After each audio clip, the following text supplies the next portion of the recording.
Here I present my latest crime against the bonsai community. This is a Malaysian rain tree, also known as a monkey pod tree. I started with 5 of them. This one is about 8 years old, and I have one that has done really well. It's about 12 feet tall. I have to cut it back numerous times, but it's kind of a monster tree. This one is the second best performing of the group of 5 that I originally had. In the wild, they're just massive trees with a huge canopy, just a very large tree, and they grow fairly quickly. Let me explain here what happened to this one. I didn't have the space, and it wasn't performing as well as I'd liked. It had long, rangy branches, and it was a difficult tree to maintain, and it wasn't looking as great as it could have. So about 2 months ago, I took that, about 2/3 of the roots, and I cut them all back. I cut it off about, what is probably about 6 or 7 feet. I cut it down to this, which is just less than a foot, and aggressively cut it back. And the theory was, look, it's going to survive or it's not. And I was okay with that. So it's been 2 months. I haven't had it under lights. I've just kind of had it sitting to recover. And lo and behold, I was rather surprised to see some signs of life here. If I can get this to look. So you got some growth there at a few different points. So good 1, 2, 3. So this has forced my hand here to now put it under lights.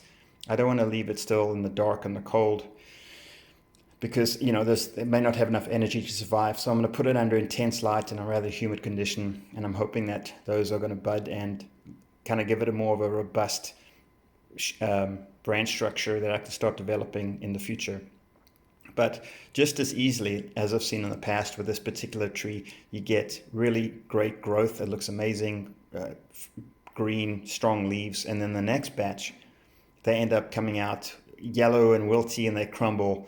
And despite all the attempts at different fertilizer, different soil conditions, I can't seem to get away from that. But that's just been the nature of this tree, at least in this environment, which I think is the furthest thing from its natural environment. But this one, there's hope. I'm going to put it under lights and see what we get.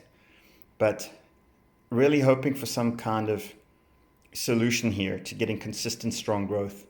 And it could be many things. It could be the pH of the soil. It could be, all these different things. But what I do know is that they don't like well-draining soil compared to the other ones. They like to have a lot of wet soil for the most part. Not too wet, of course, but they like to be wet. And they prefer to be watered regularly. And even without root pruning, they tend to have very fibrous and branched out roots fairly quickly, which I think is part of the reason this one survived despite having a pretty aggressive cutback. Now, another thing that's nice about this, it's got this textured bark, and in the older specimens I've seen this gets darker, but it's kind of light right now. And I guess you're also noticing I didn't seal this wound. In the other one that I cut back, I used a wound sealant, and it actually had a bad reaction. So I left it as is, and I took a gamble. And this, from top to bottom, this entire procedure was risky, but it looks like it may have survived. And we'll know in about a month or 2 if these buds come out and it can start thriving again. But we'll see. I'll post an update in a couple months when we get into spring. But if anyone has any kind of solution or experience with this monkey pod tree or Malaysian rain tree about how to create consistent growth without having that dieback, I'd love to hear it.